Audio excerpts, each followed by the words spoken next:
आज मैं आपको बताऊंगा कि आप माइक्रोसॉफ्ट एज को आप अपडेट कैसे कर सकते हो, जो लेटेस्ट अपडेट आया हुआ है माइक्रोसॉफ्ट एज ब्राउजर का। और उससे पहले तो मैं आपको बता दूं कि अगर आप मेरे चैनल पे नए हो तो सबसे पहले तो आप मेरे चैनल को सब्सक्राइब कर ले और बेल आइकन पे भी क्लिक कर ले, क्योंकि मैं अपने चैनल पे कुछ इसी तरह के इंपॉर्टेंट वीडियोस वगैरह अपलोड करता रहता हूँ। तो सबसे पहले तो आपको माइक्रोसॉफ्ट एज को ओपन करना है और आपको यहाँ पे 3 डॉट वाले आइकन पे क्लिक करना है और आपको इसे डाउनवर्ड की ओर इंस्टॉल डाउन करना है और आपको यहाँ पे माइक्रोसॉफ्ट एज के सेटिंग्स में चले जाना है। अब आपको इसे डाउनलोड कर स्क्रॉल डाउन करना है और आपको यहाँ पे अबाउट माइक्रोसॉफ्ट एज का आपको यहाँ पे ऑप्शन शो होगा, तो आपको इस ऑप्शन पे क्लिक करना है। और जैसे ही आप यहाँ पे क्लिक करोगे और आप यहाँ पे देखोगे, यहाँ पे जो आपका जो माइक्रोसॉफ्ट एज जो है वो यहाँ पे अपडेट होना स्टार्ट हो जाएगा, अगर बाय द वे आपके यहाँ पे लेटेस्ट अपडेट वगैरह नहीं हुआ होगा तो।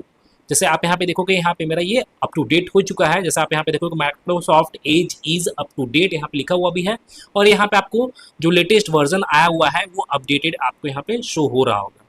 तो यहाँ पे ये ऑटोमेटिकली अपडेट हो जाता है अगर आप यहाँ पे अबाउट वाले सेक्शन में आते हो तो गाइज मैं फिर मिलता हूँ नेक्स्ट वीडियो में। Till then and bye. और एक बात और, सब्सक्राइब बटन पे 2-3 फैट लगा दीजिएगा जिससे सब्सक्राइब हो जाए और घंटी वंटी गिर जाए।